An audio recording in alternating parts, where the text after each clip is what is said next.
남해안과 동해권은 예전에 비해서 봄 뱅에돔이 빠르게 시작되는 것 같습니다.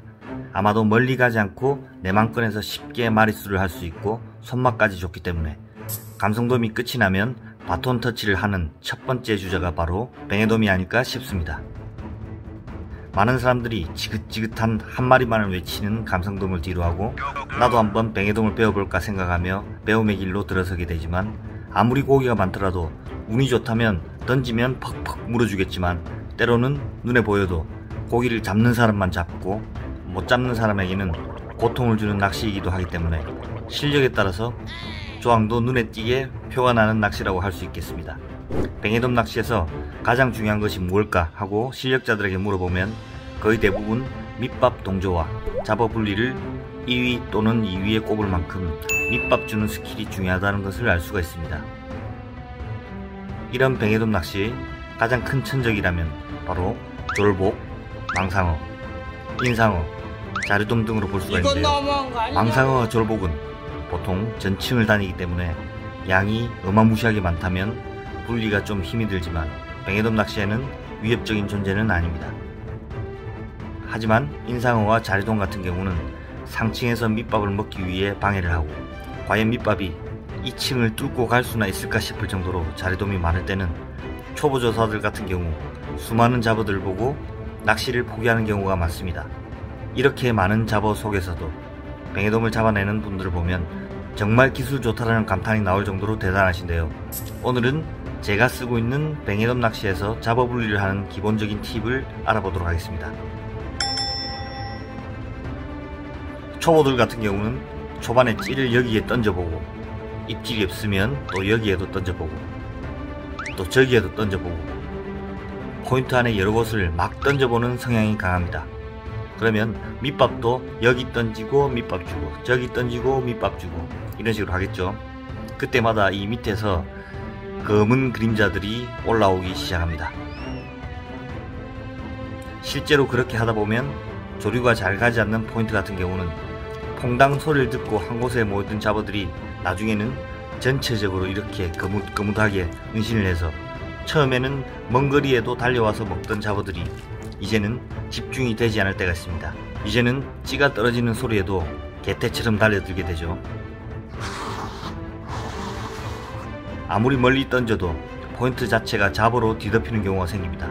보통은 이때 초보자는 더 이상 밑밥에 의미가 없다고 생각을 해서 포기를 하는 경우가 생기는데, 이럴 때는 더 이상 잡어 분리는 힘들기 때문에 계속 낚시를 하는 것보다 30분 정도는 푹 쉬었다가 다시 낚시를 시작을 합니다. 보통 30분 정도가 지나면 잡어들의 뇌가 리셋되는 시간이죠.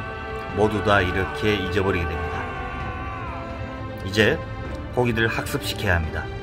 내 발 앞에 밑밥의 4분의 1을 발 앞 잡어들에게 준다는 생각으로 해야 합니다. 4번을 준다면 발 앞에 3번을 줘야 되겠죠. 여기에는 맛있는 게 너무 많으니 다른 곳으로 신경 쓸 필요가 없도록 지속적으로 세뇌를 시키도록 합니다. 그리고 내가 원하는 포인트를 공략해 보도록 합니다.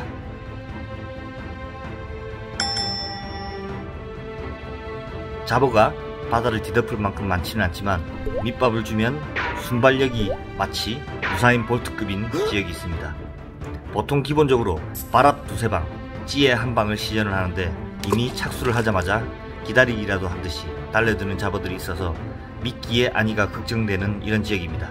일단 잡어층 아래까지 내려보기만 하면 승부를 해볼만 한데 위에서 이미 싹쓸이를 당해버리기 때문에 뱅에돔에게 갈 미끼가 없을 때는 잡어들 접근 지역 내에 밑밥을 뿌리면 잡어들이 사정없이 식사를 하는 틈을 타서 채비를 뒤쪽으로 투척을 합니다. 그 다음 채비를 잡아주거나 베일을 닫게 되면 바로 채비가 정렬이 되면서 밑밥 뿌린 아래층으로 접근을 서서히 시킵니다. 이건 뭐 거의 인천 상륙작전 수준이죠. 밑밥으로 정신 못 차리게 만드는 것이 핵심 포인트이기 때문에 찌가 날아가더라도 잡어가 모인 곳에 밑밥을 줘야 합니다. 그리고 베일과 원줄을 적절히 잡아주면서 그곳 아래를 통과시키는 방법이죠.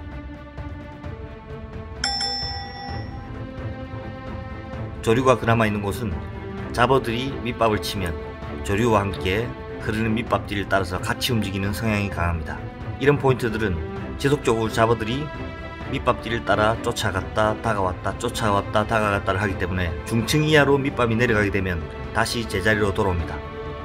이런 곳은 무조건 밑밥을 주는 선을 그려 놓아야 합니다. 딱 여기서 여기까지만 주는 가이드를 정하신 후 밑밥을 주는 가이드라인 한참 가기 전에 캐스팅을 하신 후 밑밥을 던지는 곳을 지날 때는 이미 채비는 밑밥 아래층에서 정렬이 돼서 가게 만들어야 합니다. 미리 밑밥을 준 다음 잡어들의 선을 넘지 않는 훈련을 시키면 의외로 이런 곳들은 분리가 제법 쉬운 편입니다. 오늘은 여기까지 배워보도록 하죠.